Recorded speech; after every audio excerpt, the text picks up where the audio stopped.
And welcome back. At the top of the program, we spelled out where we stand on impeachment and where the inquiry heads from here. In this segment, we're going to dig a little deeper into both the legal and the constitutional issues involved. Tomorrow, at 10 o'clock in the morning, the House Judiciary Committee, they're going to hold its first hearing. The topic, the constitutional grounds for presidential impeachment. The witnesses, there'll be 4 constitutional scholars who you see right on your screen.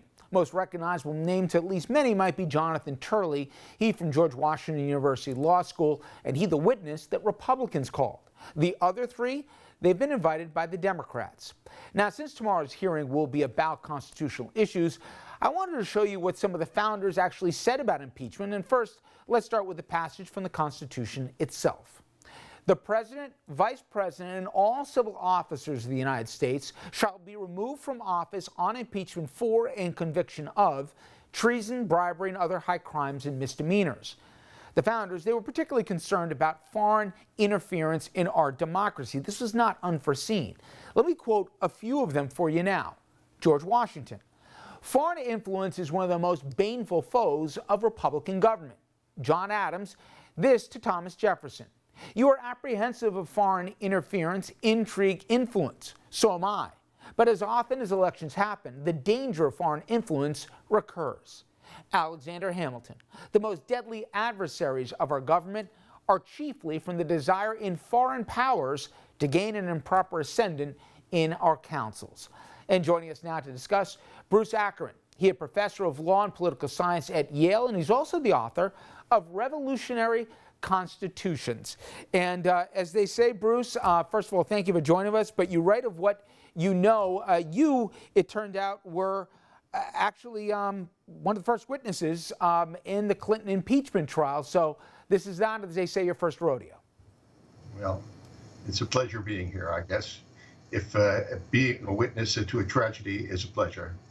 Bruce, a lot of people say that, you know, the appetizer, if you will, was what we saw in the Intel Committee in the House. And the next significant step after they vote for impeachment, assuming they do vote along party lines in the House, will be when it gets to the Senate.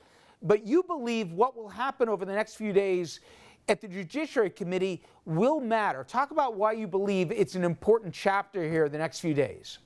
Absolutely crucial. The crucial thing that I'd like to emphasize is the extent to which the impeachment of Donald Trump is going to be a precedent for future impeachments.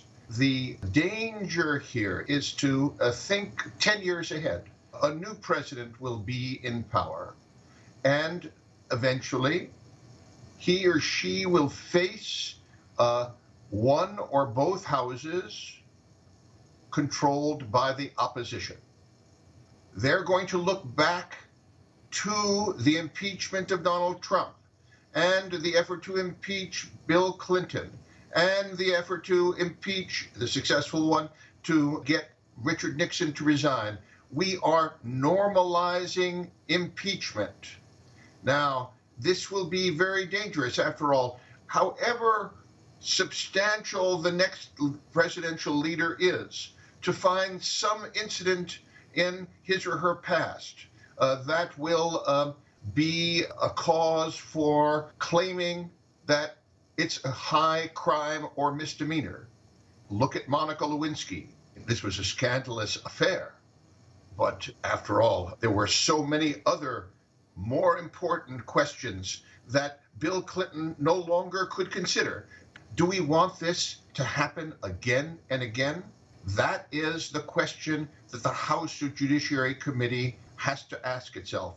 It is a mistake simply to focus on a single issue.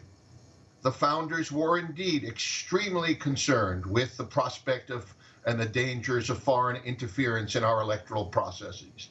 What the House really has an obligation to do is to demonstrate, and it is easy to do, that this president is systematically and consistently violating fundamental constitutional principles and committing crimes. For example, he has declared people from majority Muslim nations will not be admitted for potential entry into the United States as citizens. This is a violation of the Establishment of Religion Clause. Similarly, he has committed a crime when he violated the campaign finance laws and provided a large sum of money to Stormy Daniels in order to prevent her telling the truth. This is a violation of the campaign finance laws, and it is criminal. He has violated international law of the most fundamental kind through the brutal separation of children from their parents at the border. The truth about this president is that he has systematically, time and again, often from his own tweets, violated the foundational principles of the Constitution of the United States.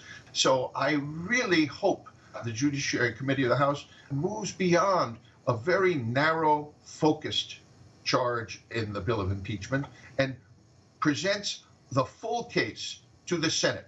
And at that point, of course, it will be up to John Roberts to conduct the proceedings. You mentioned Justice Roberts, and I've heard one theory floating around.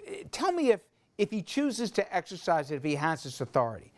Instead of waiting for the courts to finally weigh in on the enforcement of witness testimony, to expedite some of this evidence to be turned over, if they wait till the Senate trial and Democrats say, Justice Roberts, we would like you to compel witness X, let's say it's John Bolton here, to testify.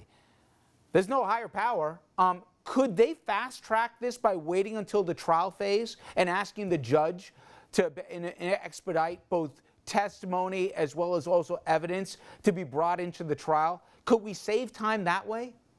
Absolutely. The existing rules, which are part of the statutes of the United States, say that John Roberts is the presiding officer, and it is up to John Roberts to decide which witnesses should be called, what the procedure should be.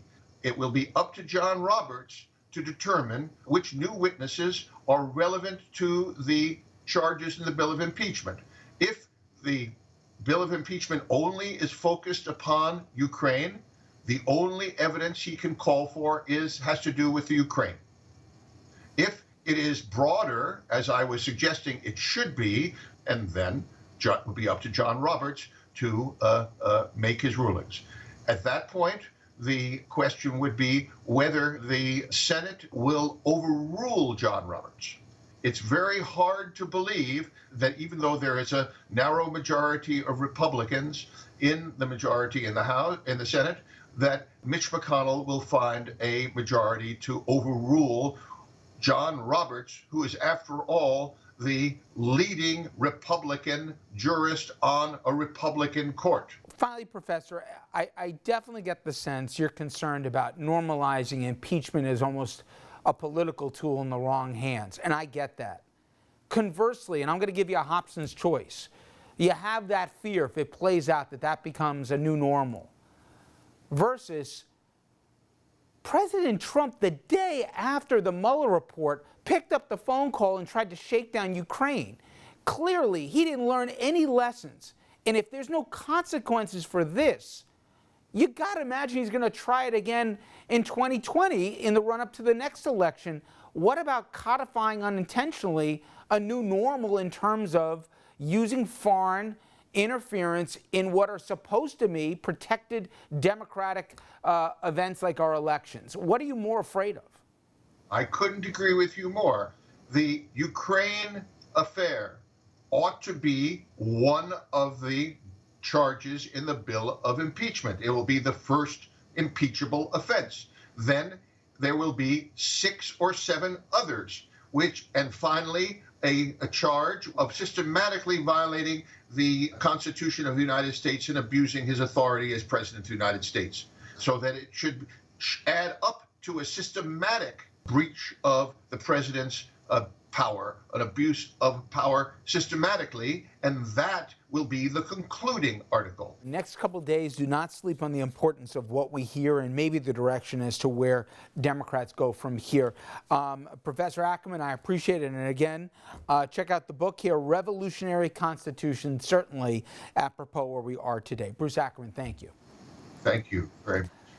All right, everyone, when we come back, the president, he's continuing to rail against impeachment, even though he's on foreign soil for NATO meetings. We're going to show you how his words matter, maybe a lot more than you even think. We'll explain about that after this break.